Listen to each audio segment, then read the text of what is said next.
Okay, our first subtitle for today, the election of 1848. So we're talking about the lead-in to the next presidency now. On the right-hand side, we have a lovely picture of Mr. Zachary Taylor, soon to be President Zachary Taylor.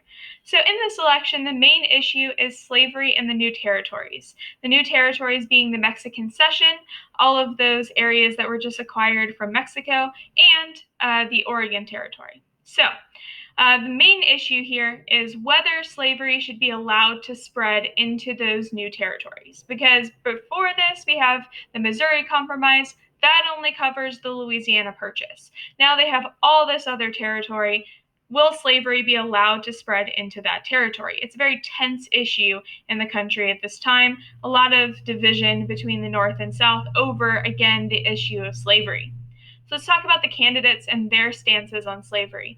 First, for the Whig Party, again, Zachary Taylor. He follows in that line, kind of leading from Jackson, of war heroes who use their fame from wars to then become presidents. So Zachary Taylor fought in the Mexican-American War, and he was the one who actually stationed his troops on the border with Mexico and started the war, although he was just following orders.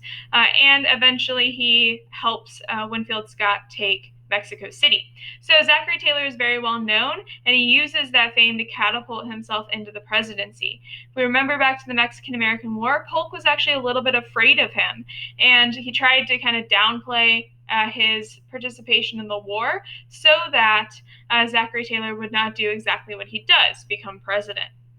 Zachary Taylor does actually own slaves, but we're not really sure what his stance on slavery is. Some fun facts about him: he was a descendant of William Brewster, who was one of the original leaders on the Mayflower, and eventually his daughter goes on to marry Jefferson Davis. Jefferson Davis is known for being the president of the Confederacy. So kind of a mix there in Zachary Taylor, but he did carry many slave states in the election, so people clearly thought that he supported slavery.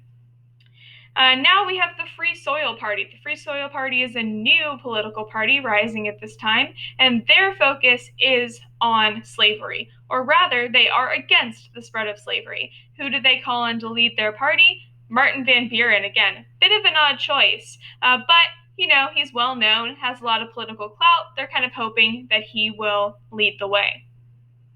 Then we have a Democrat whose name is Lewis Cass. He is fully pro-slavery expansion, and everyone kind of knows it. So we have three very different people here. Zachary Taylor, not sure what his stance on slavery is. Van Buren, strictly against it. And Lewis Cass, definitely for it.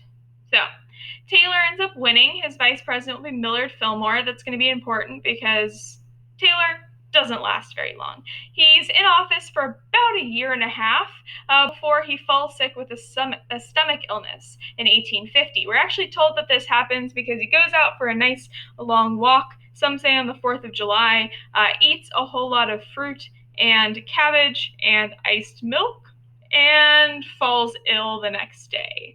He's sick for about 5 days, and then he dies. Some people think maybe assassination. Most people think he was just sick. A lot of his cabinet fell sick as well. So Fillmore then follows in the tradition that we saw before, and he takes over after his death, a lot like Tyler did after Harrison's death. So we see that precedent has been established and now is being followed. When you're ready, continue on to the next slide, and we'll continue with our notes.